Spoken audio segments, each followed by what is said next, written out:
नमस्कार साथियों, स्वागत है आप सबका एक और नई खबर के साथ। एक ऐसी रात थी जब देश की सबसे ऊंची संवैधानिक कुर्सियों में से एक अचानक खाली हो गई।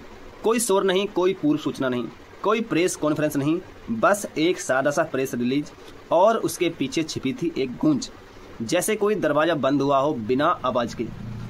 लेकिन उसके पीछे एक तूफान छिपा हो। उपराष्ट्रपति जगदीप धनखड़ ने अचानक अपने पद से इस्तीफा दे दिया। कारण बताया गया स्वास्थ्य।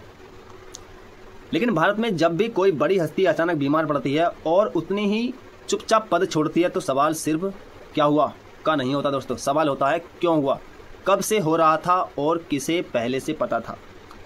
धनखड़ जी ने अपने इस्तीफे में बस इतना लिखा कि वे अपने स्वास्थ्य को प्राथमिकता देना चाहते हैं। लेकिन अगर ध्यान से देखें तो पिछले कुछ महीने से ये कहानी चुपचाप लिखी जा रही थी। मार्च 2025 में देर रात 2 बजे उन्हें एम्स में भर्ती कराया गया। आधिकारिक बयान आया चेस्ट डिस्कम्फर्ट।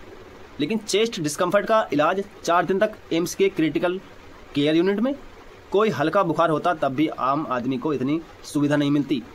यहाँ देश का उपराष्ट्रपति था और वो भी 4 दिनों तक लगातार डॉक्टरी निगरानी में रहा। कहा गया अब सब ठीक है, लेकिन क्या वाकई? जून के महीने में एक और अजीब वाकया हुआ। कुमाऊं विश्वविद्यालय के एक कार्यक्रम में वो मंच पर थे। देशभक्ति के नारों के बीच अचानक उनकी तबीयत बिगड़ी और वो बेहोश हो गए। कैमरे बंद कर दिए गए दोस्तों, मीडिया को चुप करवा दिया गया और फिर वही रटाया रटाया बयान, सब ठीक है। लेकिन शरीर अगर ठीक है तो आत्मा इतनी व्याकुल क्यों दिखती है? इस्तीफा अचानक नहीं आया था, ये साफ है, लेकिन ये भी उतना ही साफ है कि इसकी खबर बेहद सीमित लोगों को ही थी। ना तो राज्यसभा को कोई विशेष सूचना दी गई, ना प्रधानमंत्री कार्यालय ने इस पर कोई विस्तृत प्रतिक्रिया दी। एक चुप्पी है और इस चुप्पी में वो तमाम बातें गूंज रही हैं जो लोग जानना चाहते हैं। क्या धनखड़ जी पर कोई राजनीतिक दबाव था? क्या वो उस भूमिका में कुछ ऐसा देख चुके थे जिसे जनता से छुपाया गया, या फिर उनका स्वास्थ्य वाकई इतना खराब था कि वो एक दिन भी पद पर नहीं रह सकते थे? अगर स्वास्थ्य ही वजह थी तो इस्तीफा देने की इतनी गोपनीयता क्यों? क्या उन्होंने अपने इस्तीफे से पहले किसी राजनीतिक पार्टी से संपर्क किया? क्या उन्हें किसी पद या आश्वासन का प्रस्ताव मिला? इन सवालों के जवाब हमें शायद कभी ना मिले, लेकिन संदेह की धुंध लगातार गहराती जा रही है दोस्तों। भारत के संविधान के आर्टिकल 67A के तहत उपराष्ट्रपति अपने पद से इस्तीफा दे सकते हैं राष्ट्रपति को लिखित पत्र देकर। लेकिन अब तक के इतिहास में इतनी चुप्पी से कोई इतना बड़ा इस्तीफा नहीं होता। पिछली बार जब किसी संवैधानिक पदाधिकारी ने स्वास्थ्य कारणों से पद छोड़ा था तब भी मेडिकल बुलेटिन जारी किए गए थे। यहाँ कुछ भी नहीं। एम्स की ओर से कोई विस्तृत रिपोर्ट नहीं आई, न ही कोई सार्वजनिक बयान। दोस्तों, ध्यान देने वाली बात यह भी है कि धनखड़ जी ने बीते 2 वर्ष में कई बार सरकार की आलोचना भी की थी, सूक्ष्म शब्दों में, लेकिन मौजूद थी। चाहे वो संसद में बोलने की स्वतंत्रता की बात हो या फिर लोकसभा और राज्यसभा की कार्यप्रणाली में पारदर्शिता की मांग।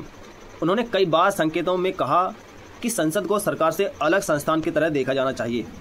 क्या ये अलग सोच उनके लिए असुविधा का कारण बनी? क्या ऐसा तो नहीं कि उनकी स्वास्थ्य राय को स्वास्थ्य कारण बना दिया गया? राजनीति में बीमारी कभी भी सिर्फ बीमारी नहीं होती, वो कभी एक बहाना होती है, कभी एक संकेत और कभी कभी एक चेतावनी। राजनीति में हर घटना का एक कारण होता है और हर कारण के पीछे एक कहानी।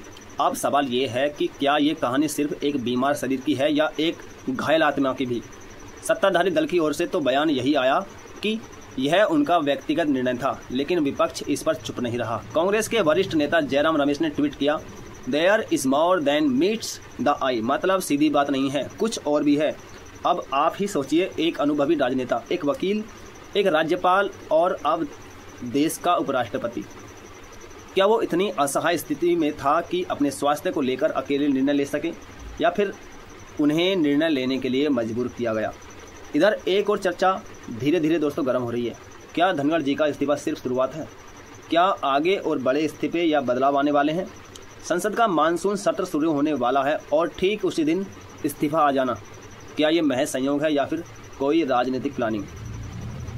भारत की राजनीति में ऐसे संकेत पहले भी आए हैं। जब राष्ट्रपति जाकिर हुसैन की अचानक दोस्तों मृत्यु हो गई थी, जब फखरुद्दीन अली अहमद की बीमारी को छुपाया गया था, जब प्रणब मुखर्जी की राय को दरकिनार किया गया था। इतिहास गवाह है कि संवैधानिक पदों से जुड़े लोग हमेशा राजनीति की शतरंज पर मोहरे बनते आए हैं। एक और रहस्यमय पहलू ये भी है कि मीडिया में इस विषय पर बहस लगभग न के बराबर हो रही है। टीवी डिबेट्स में ये मुद्दा नदारद है। कोई पैनल डिस्कशन नहीं, कोई पॉलिटिकल एनालिसिस नहीं, सिर्फ 1-2 लाइन खबर और वो भी सोशल मीडिया पर। क्या मीडिया को पहले से बता दिया गया था कि ये सेंसिटिव इशू है? क्या इस पर बात करने से किसी को रोका गया है? और अगर रोका गया है तो फिर सवाल और बड़ा हो जाता है दोस्तों, आखिर क्यों? क्या उपराष्ट्रपति के इस्तीफे के पीछे कोई सिस्टम है जो उन सभी आवाज़ों को चुप कर देना चाहता है जो भीतर से बोलती हैं? क्या सत्ता के गलियारों में अब वो जगह नहीं बची जहां कोई ईमानदार स्वतंत्र सोच वाला व्यक्ति टिक सके? क्या हम एक ऐसे युग की ओर बढ़ रहे हैं जहां लोकतंत्र का ढांचा तो रहेगा लेकिन उसमें सांस लेने की जगह नहीं? धनखड़ जी की आंखों में जो थकान थी उसे हर कोई दोस्तों देख सकता था। वो मुस्कुरा तो रहे थे लेकिन भीतर कोई तूफान था। क्या वो इस तूफान से बाहर निकलना चाहते थे या फिर कोई उन्हें बाहर निकालना चाहता था? अब जो कुर्सी खाली हुई है उस पर कौन बैठेगा दोस्तों, ये वक्त तय करेगा। लेकिन जो सवाल छोड़ गए हैं वो लंबे समय तक हवा में तैरते रहेंगे।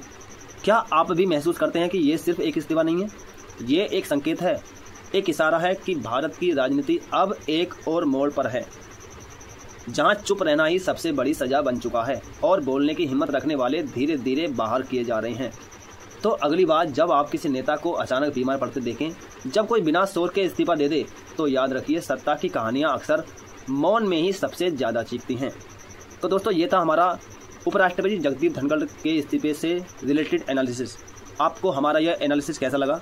अगर दोस्तों हमारी ये वीडियो आपको अच्छी लगी हो तो दोस्तों लाइक कर देना, और अगर आप हमारे चैनल पर पहली बार आए हो तो दोस्तों हमारे चैनल को सब्सक्राइब भी कर देना, ताकि हर एक वीडियो, हर एक नया अपडेट, हर एक नई सूचना आप तक तुरंत पहुँच जाए दोस्तों। तो मिलता है अगली वीडियो में, तब तक के लिए जय हिंद।